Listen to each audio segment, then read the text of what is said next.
My visual impairment I've had since birth, so it's just something that I'm kind of used to, really. So I am registered blind because I am totally blind in my left eye and partially sighted or half blind in my right eye. I was born with multiple complex problems, should I say the least. So my vision has been reduced due to neural damage, which is now known as CVI, and it's a cognitive visual impairment.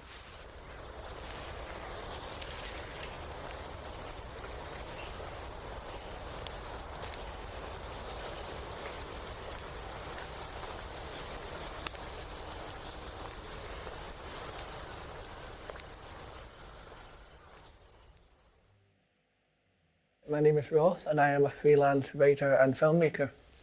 But I do stuff for like the BBC Social. I've written quite a lot of like articles for online magazines, online film websites, and I'm at the moment trying to break into my own spoken word stuff. Yeah. Off my beer belly. No. My name's Stephen.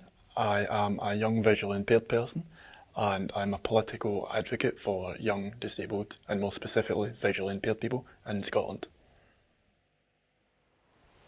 How do I describe it? I can see images of bloodness, colour, but without detail. So everything is just a collection of colours and very distorted images. I have about 45-degree peripheral sight loss as well, so it's almost like tunnel vision. And so for me, not being able to see details is the most challenging aspect of that.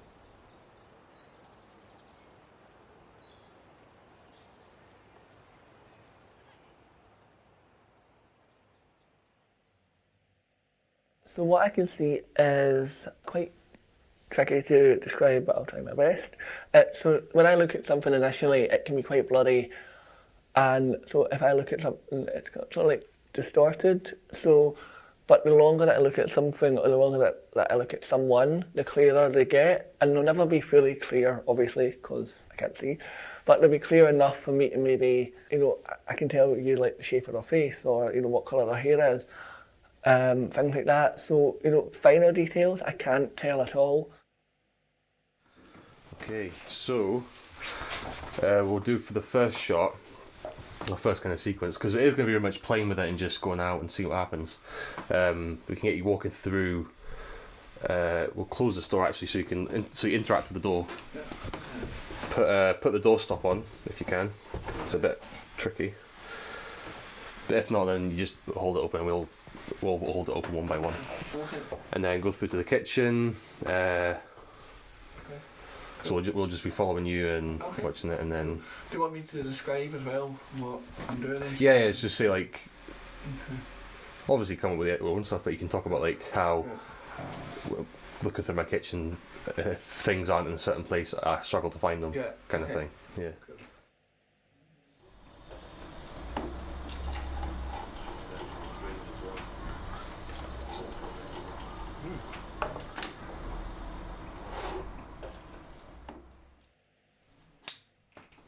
Yeah, action.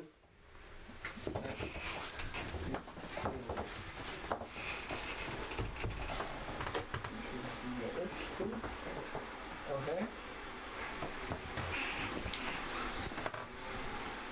So when it comes to things like light kettles and stuff, having a colour is really helpful, because like white and stuff like that is, it's not great.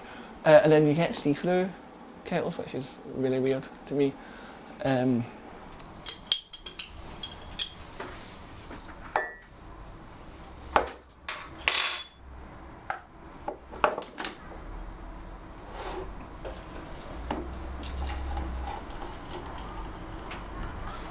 So this is sort of the same thing with cooking for you. Yeah.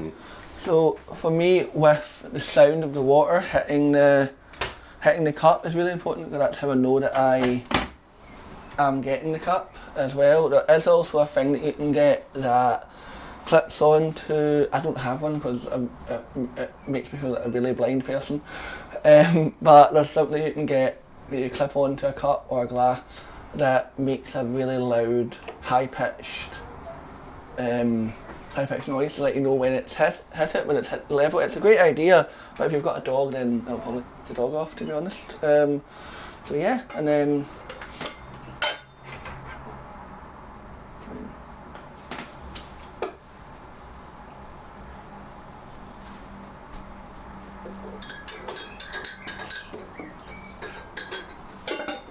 again, something else that I really need to do is having everything be like really tidy and putting it back in exactly the same place is really important. And I guess you could say it's OCD, but it's not really. It's more personal safety, I guess.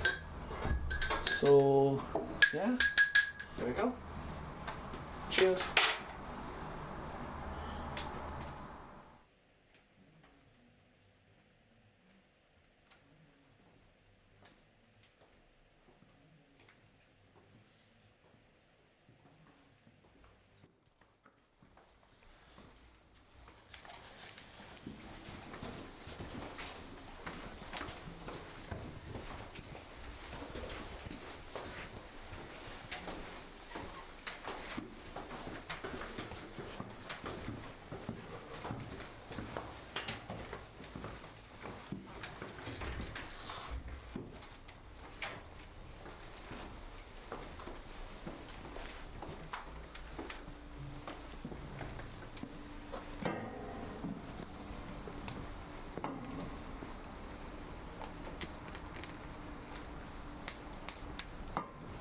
Yeah, that's on and that's actually recording as well. Cool, that's right.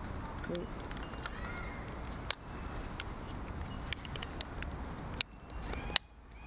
Okay. You're all Okay, set. so we are recording. Mm-hmm.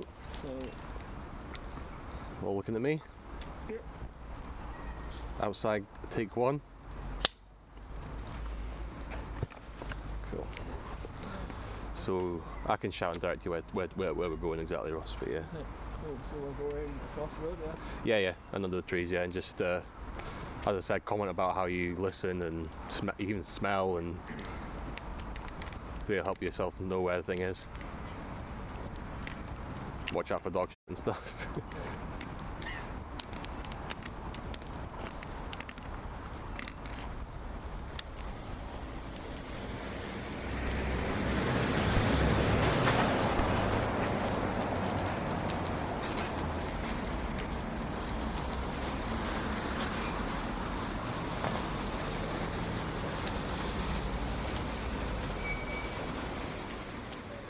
On an anxiety level, for me it's really important to know what I'm doing, where I am, and if I'm safe, kind of thing.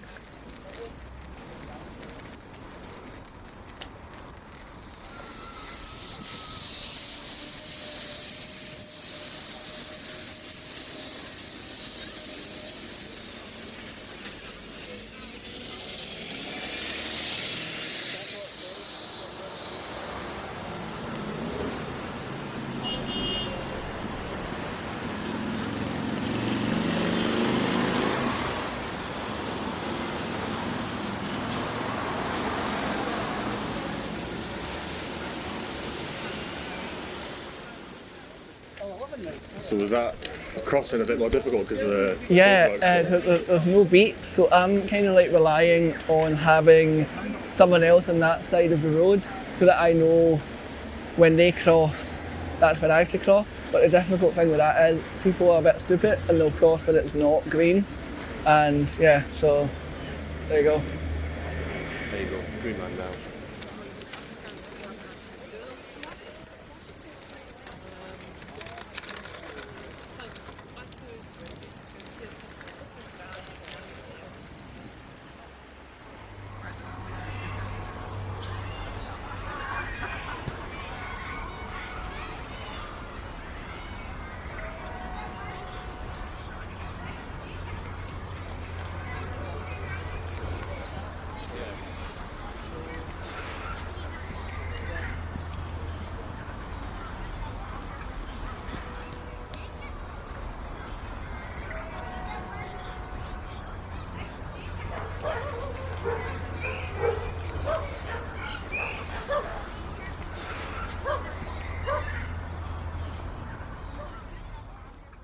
audio and hearing is really valuable to me for knowing where I am and knowing, the basics of even like knowing when to cross the road or things like that. And I think that when you can see, and I'm, not saying that this is like a bad thing, but I think that when you can see it or when you have use of all your senses, you kind of take certain things for granted a little bit, and kind of like, you can have your headphones in at traffic lights because you can see when it goes green, stuff like that. But I rely on like, noises, like the noise of traffic lights. So like things like the fact that not all of them have that noise. I'm kind of like relying on someone else to cross the road, and hopefully they don't kill me when they walk across. Oh, doggo. Doggo. Get the doggo. Yeah. See what I mean? I wouldn't have known that dog was there till I came here. I was like, oh, dog. So there you go. See, weirdly enough, I heard that panting. I heard the panting of that dog there as it passed. There you go. See? It's interesting what you can hear. So.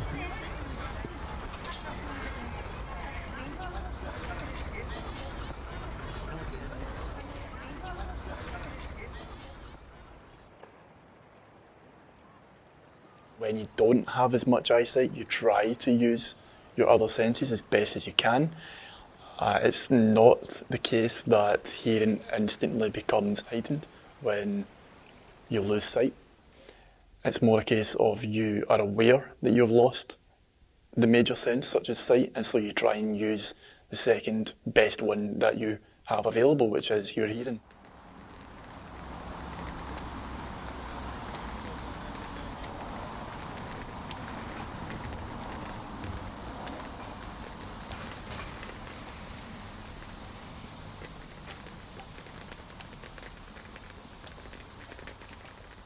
RNIB do a lot of raising awareness through what we have as sim specs, which are glasses that will simulate different eye conditions. However, the problem being is that the person who tries those sim specs only uses the sim specs for a few minutes, and they then take them off and their normal eyesight resumes. So it doesn't give you the complete package, if you will, of what it's like to live every day with a sight impairment, because you also have to remember that it's not just the physical side of not being able to see entirely well or indeed at all, but there's also a really difficult and potentially bigger struggle with dealing with a sight impairment from a mental perspective, and I don't feel that that's an area that's been represented all that well. Yeah, it's like that's someone's life, that's someone's life, and they don't know the anxiety and mental health side of it either, So that anxiety that someone might feel for that 15 minutes experience, imagine that every day, all day, for your whole life, and knowing that you can't change it, you can't just take the headset off and you're fine, so.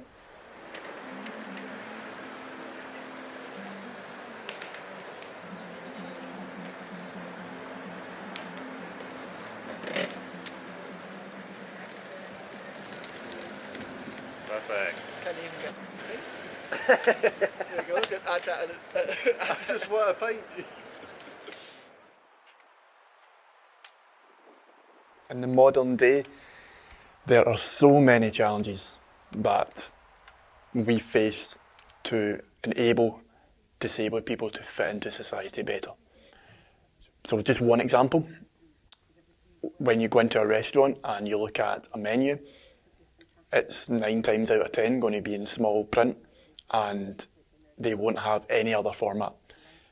That, to me, is a disgrace. It should not be the case, and in fact, it actually breaches the rules of the Equality Act of 2010.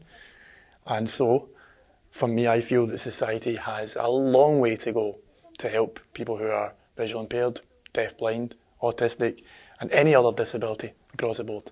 We have so much challenges. It is frightening when you realise the scale in which we have, or the mountain that we have to climb to make this disabled access better within our communities. Yeah, we're turn right here, across the road. Okay, cool. Which cyclist? Oh, he's mine. From an employment perspective, it again is challenging even to this day. We have 75% of partially sighted people unemployed, and we have a further 90% of people who are completely blind unemployed. And those statistics are shocking to say the least. In all honesty, the absolute fundamental basis of this would be education. You can't underestimate just how valuable the education sector is in terms of actually understanding a disability from an able-bodied perspective. But the biggest problem is indeed the lack of understanding of what disability is actually like on an everyday basis. So for me, that would be the fundamental basis of changing society. Make society more aware. Be more mindful of what sight loss is actually like. And that's not just related to sight loss, that's related to just disability in general. As I say, whether it be autism, whether it be deaf-blind, whether it be someone who's deaf, whether it be a severe learning disability, dyslexia, whatever the disability is, it's simply down to the lack of education. It's a lack of understanding, and I think that establishments, whether it's a business or whether it's a school or a college, they need to put more time into teaching people about access and about disability and how, at the end of the day, at the end of the day, I'm a person, I'm not a disability, and I think that's something that people need to kind of start realising.